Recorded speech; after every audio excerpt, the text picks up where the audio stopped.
पछतावा दिल छू लेने वाली कहानी। मोहिनी जी के घुटनों में काफी दर्द रहता था। उनसे जमीन पर बैठा नहीं जाता था। इधर इनके पति प्रकाश जी की तबीयत ठीक नहीं रहती थी। घर में पैसे की कोई कमी नहीं थी। प्रकाश जी ने बहुत गरीबी से निकलकर एक बिजनेस खड़ा किया जिसमें उन्हें बहुत सफलता मिली। पूरा जीवन अपने और अपने परिवार के लिए हर सुख साधन का इंतजाम करते रहे। अपने दोनों बेटों को अच्छी शिक्षा दिलाई। इसके बाद दोनों बेटों ने उनका बिजनेस संभाल लिया। लेकिन बिजनेस की बागडोर संभालते ही उन्होंने अपने पिता को घर बैठा दिया और धीरे धीरे उनसे पूरा बिजनेस अपने कब्जे में ले लिया। अब माता पिता उनके लिए घर में पड़े फालतू सामान से ज़्यादा कुछ नहीं थे। वे दोनों किसी तरह अपने दिन काट रहे थे। अपने अच्छे दिनों में प्रकाश जी ने कुछ पैसा और ज़मीन जायदाद अपने लिए रखी थी जिसे उन्होंने किसी बेटे को नहीं दिया। उसी से थोड़ा सुकून था। मोहिनी जी आज एक छोटी सी चौकी पर बैठकर अलमारी के नीचे वाले हिस्से की सफाई कर रही थी। तभी उन्हें एक फ़ोटो एल्बम मिली जिसे देखकर वे थोड़ी उदास हो गई। उसमें उनके विवाह की फ़ोटो थी। वे कुछ सोचकर उठी और वह एल्बम प्रकाश जी को देते हुए बोली, सुनो जी, ये देखो आज सफाई करते समय क्या मिला। इसमें हमारी पुरानी यादें हैं। प्रकाश जी एल्बम देखकर बहुत खुश हुए। उन्होंने अखबार एक ओर रख दिया और एल्बम खोलकर बैठ गए। उन्होंने कहा, अरे तुम भी बैठ जाओ, मिलकर पुरानी यादें ताज़ा करते हैं। मोहिनी जी ने कहा, आप देख लो, मैं अभी आती हूँ, अलमारी खुली पड़ी है। ये कहकर वह चली जाती हैं। प्रकाश जी एल्बम का एक एक पेज पलटने लगते हैं।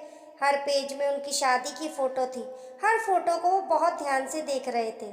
उसमें उनके तमाम रिश्तेदार थे जिनमें से कुछ अब इस दुनिया में नहीं थे और कुछ से उन्होंने ही रिश्ता खत्म कर दिया था।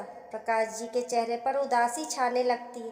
अगले ही क्षण अपने दोस्तों को शादी में नाचते देख उनके चेहरे पर मुस्कुराहट छा जाती है।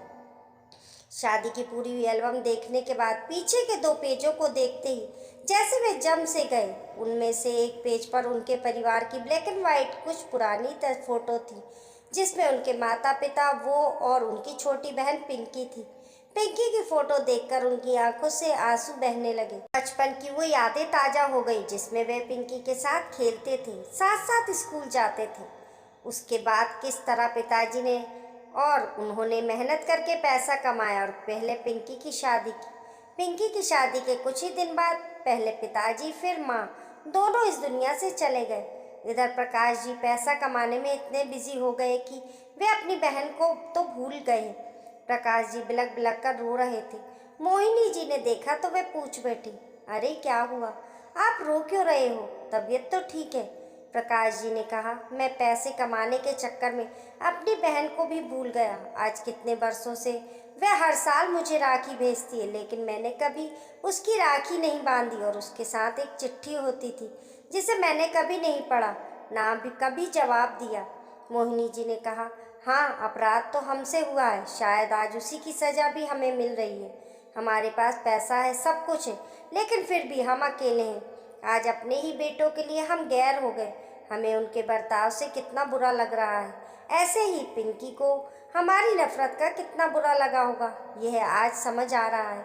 लेकिन छोटी होते हुए भी उसने अपना फर्ज हमेशा निभाया, समय पर राखी भेजी, लेकिन हमने कभी उसका हाल जानने की कोशिश नहीं की।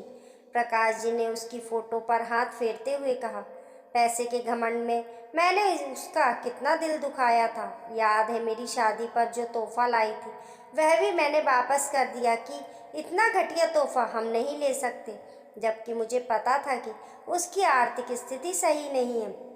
लेकिन पैसे के घमंड से मेरे मन में ये बात घर कर गई थी कि मुझे किसी की ज़रूरत नहीं है। मेरे अपमान से आहत होकर वह चली गई और आज तक दोबारा मुझसे मिलने नहीं आई।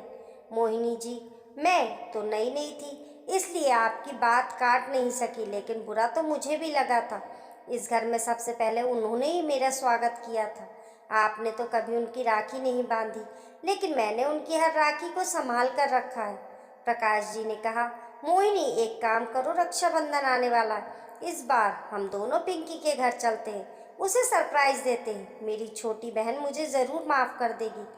मोहिनी जी ने खुशी होते हुए कहा, हाँ ये ठीक है, लेकिन राखी वाले दिन नहीं, उससे 2 दिन पहले चलेंगे। पता नहीं उनकी स्थिति कैसी है। मैं उनके लिए घर का सामान उपहार ले चलूँगी और हम उन्हें कुछ पैसे भी दे आएंगे। प्रकाश जी ने कहा, हाँ ठीक है, राखी के उपहार को वह मना भी नहीं करेगी, आखिर एक भाई का हक होता है। रक्षाबंधन से 2 दिन पहले दोनों अपनी कार से पिंकी के घर पहुंचते हैं। कार से उतरकर प्रकाश जी देखते हैं वही पुराना घर है जिसे कुछ मरम्मत करके नया जैसा बनाने की कोशिश की है। घर के बाहर बरामदे में कमल जी अखबार पढ़ रहे थे। घर के बाहर कार रुकने से वह बाहर देखने आए। प्रकाश जी ने उन्हें देखा। पहले तो वे पहचान नहीं सके, कई साल बाद देखा था। सिर के बाल पक चुके थे, चेहरे पर गड्ढे हो गए थे, बहुत कमजोर से लग रहे थे। उन्हें पहचानने के बाद प्रकाश जी ने कहा, क्या हुआ, आपने हमें पहचाना नहीं? मैं पिंकी का भाई। ये सुनकर कमल जी जैसे नींद से जागे। उन्होंने कहा, अरे भाई साहब, आपके आने की उम्मीद नहीं थी, इसलिए पहचानने में समय लग गया। कमल जी बहुत खुश हुए, उन्हें बरामदे में ले जाकर बैठाया।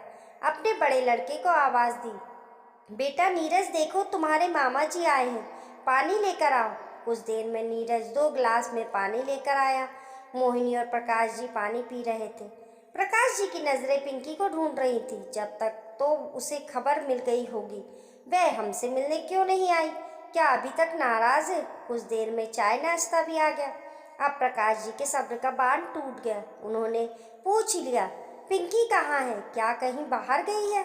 कमल जी ने कहा, आप चाय पीजिए, वैसे राखी तो आपको मिल गई होगी। प्रकाश जी ने कहा, हाँ राखी तो मिल गई, लेकिन मैंने सोचा इस बार पिंकी से खुद राखी बंधवाऊंगा, इसलिए चले आए। कमल जी ने कहा, आप चाय पीजिए, फिर बात करेंगे।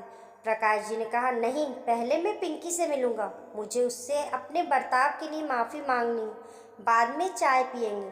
कमल जी ने कहा, चलिए अंदर चलते हैं। प्रकाश जी जैसे ही अंदर गए, सामने दीवार पर पिंकी की तस्वीर जिस पर माला लगी थी देखकर जड़वत हो गए। मोहिनी जी फूट फूट कर रोने लगी। प्रकाश जी बोले, ये कैसे हो गया? मेरी बहन कहाँ चली गई? कमल जी की भी आंखों से आंसू झलक रहे थे। उन्होंने खुद को संभालते हुए कहा, आपकी शादी से आने के बाद उसका दिल टूट गया था। वह आपको अपने पिता की तरह मानती थी। वहाँ से आने के बाद से ही बीमार रहने लगी। धीरे धीरे उसकी बीमारी जानलेवा हो गई। कोई भी दवा काम नहीं करती थी। मरने से 2 महीने पहले उसने बहुत सारे लिफाफे और राखी मंगाई, जिनमें दिन भर बैठकर चिट्ठियां लिखकर पैक करती थी। प्रकाश जी ने कहा, ये सब कब हुआ? कमल जी ने कहा, आपकी शादी के 2 साल बाद ही वह हमें छोड़कर चली गई। वही यही कहती थी, पता नहीं क्यों भैया नाराज़ हैं, एक दिन ज़रूर अपनी छोटी बहन को माफ़ कर देंगे और मुझसे मिलने आएंगे। ये सुनकर प्रकाश जी फूट फूट कर रोने लगे। उन्होंने कहा, बहन मुझे माफ़ कर दे, पैसों के घमंड ने मुझे अंधा बना दिया था। कमल जी ने कहा, अपनी आखिरी इच्छा के रूप में उसने मुझसे कहा कि हर साल भैया को राखी भेजते रहना, इसलिए मैं तब से राखी भेज रहा हूँ। अब आप आ गए हैं तो बची हुई राखी के लिफाफे ले जाइए।